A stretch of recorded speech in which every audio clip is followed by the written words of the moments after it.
আচ্ছা, কখনো কি ভেবে দেখেছেন কেন আমেরিকা থেকে ভারত পর্যন্ত ছোট ছাত্রছাত্রী থেকে বড় সেলিব্রিটি পর্যন্ত সবাই জিন্স পরতে ভালোবাসে? আজকের দিনে জিন্স এতটাই সাধারণ, কলেজে, পার্টিতে, এমনকি বিশেষ কোনো অনুষ্ঠানেও আমরা এটি পরে থাকি। অথচ এই সাধারণ পোশাকটির পিছনে রয়েছে প্রায় ১৭০ বছরের অসাধারণ এক ইতিহাস। আমাদের এই গল্প শুরু হয় ১৮৫৩ সালে বিখ্যাত ক্যালিফোর্নিয়ার গোল্ড রাশের সময়ে। সেই সময়ে সারা পৃথিবী থেকে হাজার হাজার মানুষ ক্যালিফোর্নিয়ায় আসছিল, স্বপ্ন দেখেছিল সোনা খুঁজে বড়লোক হওয়ার। কিন্তু এই ভিড়ের মাঝেই এক তরুণ জার্মান অধিবাসী লেভি স্টক একদম আলাদা একটি সুযোগ খুঁজে পেলেন। যেখানে সবাই সোনা খুঁজে ব্যস্ত, সেখানে লেভি বিক্রি করতে শুরু করলেন খনিজ শ্রমিকদের জন্য জামা কাপড় এবং দরকারি জিনিসপত্র। খনিজ শ্রমিকদের সব সময় একটি অভিযোগ লেগেই থাকতো, কাজের সময় তাদের প্যান্ট বারবার ছিঁড়ে যাওয়া। আর এই সমস্যার সমাধানে ১৮৭৩ সালে লেভিস্টক এবং এক দর্জি জেকব ডেভিস মিলে তৈরি করলেন এক নতুন ধরনের মজবুত প্যান্ট, মোটা সুতোর কাপড়ে ডেনিম দিয়ে তৈরি, যার পকেট ছিল তামার রিভেট। ব্যাস, সেখান থেকেই জন্ম নিল বিশ্বের প্রথম ব্লু জিন্স। একসময় শ্রমিকদের সাধারণ পোশাক পরিণত হলো স্বাধীনতা, বিদ্রোহ এবং ফ্যাশনের এক নতুন আইকন। চলুন আজকের এই ভিডিওতে জেনে নেওয়া যাক কিভাবে সাধারণ শ্রমিকদের পোশাক জিন্স হয়ে উঠল বিশ্বজোড়া ফ্যাশন আইকন।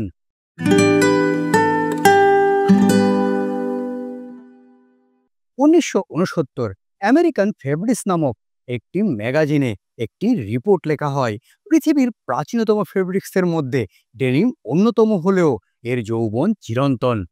হ্যাঁ, সত্যি, আজকের ১বিংশ শতাব্দীতে দাঁড়িয়ে এই কথাটি মোটেই মিথ্যে কিছু নয়।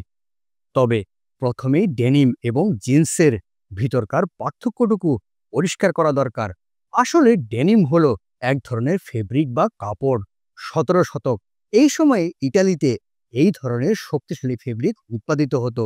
তারা এই ফেব্রিকের নাম দিয়েছিলেন সার্জ। ঠিক একই সময়ে দক্ষিণ ফ্রান্সের নিমস অঞ্চলের অধিবাসীরা এই ইটালিয়ান ফেব্রিকের অনুকরণে এক ধরনের ফেব্রিক তৈরি করেন, আর তারা এর নাম দেন সার্জ দি নিম, অর্থাৎ নিমস শহরের সার্জ ফেব্রিক। সার্জ দি নিমস এই শব্দটি পরবর্তীতে রূপান্তরিত হয় ডেনিমে। অন্যদিকে জিন্স শব্দটি আসে ইটালির সমুদ্রবন্দর জোনোয়ার নাবিকদের থেকে। জোনোয়ারের এই নাবিকদের বলা হতো জিন বা দৈত্য। ১৮০০ সালের দিকে ইটালির জোনোয়া শহরের নাবিকরা পরত মজবুত তুলোর তৈরি এক ধরনের প্যান্ট, আর আমেরিকায় এই ধরনের প্যান্টকে বলা হতো জিন, যা কিনা জোনোয়া বা জিনের নাম থেকে এসেছে।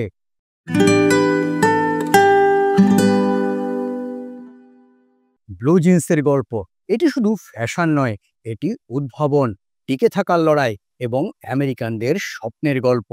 আমাদের এই যাত্রা শুরু হয় ১৮৫৩ সালে।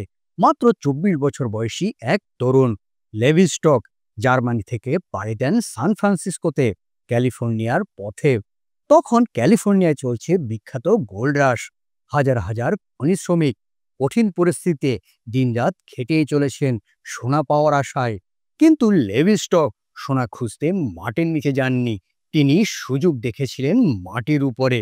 তিনি খুলে ফেললেন একটি ড্রাই গুডসের ব্যবসা, যেখানে তিনি খনি শ্রমিক এবং সাধারণ কর্মীদের জন্য জামা কাপড়, পোশাক এবং অন্যান্য দরকারি জিনিসপত্র বিক্রি করতেন। পরবর্তী ২০ বছরে লেভি হয়ে ওঠেন একজন সফল ব্যবসায়ী এবং স্থানীয় সমাজসেবী হিসাবে পরিচিতিও লাভ করেন। তবে তার চেয়ে বড় সাফল্য তখনও আসেনি। লেভির একজন নিয়মিত ক্রেতা ছিলেন দর্জি জেকব ডেভিস। তিনি লেভির দোকান থেকে জামাকাপড় কিনে শ্রমিকদের জন্য কাজের পোশাক বানাতেন। একদিন এক স্থানীয় শ্রমিকের স্ত্রী জেকবের কাছে অনুরোধ করেন এমন একটি প্যান্ট বানাতে যা কিনা সহজেই ছিঁড়ে যাবে না। ব্যাস, জেকবের মাথায় এক নতুন আইডিয়া আসে। তিনি প্যান্টের জায়গায় জায়গায়, যেমন পকেটের কোণায় এবং সামনে জিপের গোড়ায়, ধাতব রিভেট লাগিয়ে প্যান্টকে আরো মজবুত করে তোলেন। ফলাফল, এমন এক টেকসই প্যান্ট তৈরি হয় যা কিনা কঠিন পরিস্থিতির মধ্যেও টিকে থাকতে পারে। শ্রমিকদের মধ্যে এই নতুন প্যান্ট তক্ষুনি দারুণভাবে জনপ্রিয় হয়ে ওঠে। অন্যদিকে জেকব বুঝতে পেরেছিলেন তিনি একটি বিশেষ জিনিস তৈরি করেছেন, কিন্তু পেটেন্ট করার মতো তার কাছে অর্থ ছিল না। তাই তিনি সাহায্যের জন্য গেলেন লেভি স্টকের কাছে। লেভি স্টক সুযোগ বুঝে সময় নষ্ট করেননি। দুজন একসাথে কাজ শুরু করলেন এবং 20 মে 1873 সালে তারা পেয়ে গেলেন যুক্তরাষ্ট্রের পেটেন্ট নাম্বার 139121। এখান থেকেই আনুষ্ঠানিকভাবে জন্ম নিল ব্লু জিন্সের। 20 মে 1873 এই তারিখটিকে জিন্সের জন্মদিন হিসাবে পালন করা হয়, কারণ সেদিন ডেনিম প্যান্ট নয়, তৈরি হয়েছিল মজবুত ধাতব রিভেট লাগানো টেকসই পোশাক, যা দীর্ঘদিন ধরে টিকে থাকার জন্যই তৈরি। প্রথম দিকে এই জিন্স বানানো হয় শুধুমাত্র খনিজ শ্রমিক, কাউবয় এবং রেল কর্মীদের জন্য। তবে জিন্স শব্দটি জনপ্রিয় হতে সময় লাগে 1960 সাল পর্যন্ত, যখন তরুণ প্রজন্ম এগুলোকে প্রতিদিনের পোশাক হিসাবে গ্রহণ করে।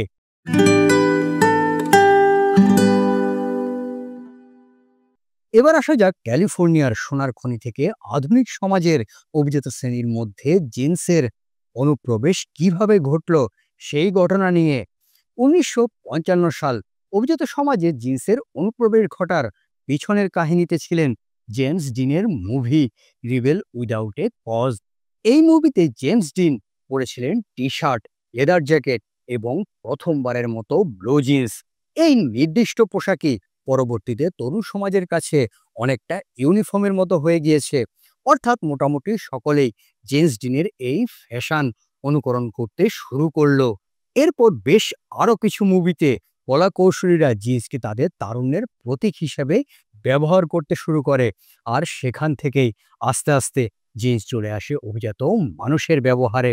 এই ক্ষেত্রে ফ্যাশনের ব্যাপারটা হয়ে গেছে খানিকটা উল্টোভাবে। সহজভাবে বলতে গেলে অভিজাত শ্রেণীদের পোশাক একটা সময় ফ্যাশনে পরিণত হয় সাধারণ মানুষের কাছে, কিন্তু ডেনিম জিন্সের ক্ষেত্রে একদম খনিজ শ্রমিকদের থেকে উঠে আসে অভিজাত শ্রেণীদের কাছে। এখন জিন্সের আরো নানাবিধ বৈচিত্র্য সৃষ্টির কারণে তা দিনে দিনে আরো জনপ্রিয় হয়ে উঠছে। এখন সকল বয়সের মানুষের কাছে জিন্স মানে ফ্যাশনের পূর্বশর্ত। আজ জিন্স পরেন প্রায় সকল বয়স, পেশা এবং সংস্কৃতির মানুষ। এটি মানব জীবনের বিশ্বজনীন পোশাক, যা কিনা একসঙ্গে স্বচ্ছন্দ, স্টাইল এবং কখনো কখনো বিদ্রোহের প্রতীক হিসাবে পরিচিত। আরও অবাক করার মতো বিষয় হলো এটি প্রতি বছর সারা বিশ্বে 4.5 বিলিয়নের বেশি জিন্স বিক্রি হয়। অর্থাৎ পৃথিবীর প্রতিটি মানুষের কাছে একাধিক জিন্স থাকার মতো পর্যন্ত উৎপাদন হয়। তাই তো পরবর্তীবার যখনই আপনি প্রিয় জিন্সটি পরবেন, মনে রাখবেন এটি শুধু পোশাক নয়, বরং ইতিহাসের একটি টুকরো পড়ছেন, যা কিনা উদ্ভাবন এবং বৈশ্বিক সংস্কৃতির প্রতীক। এই হলো জিন্স নিয়ে অল্প কিছু কথা।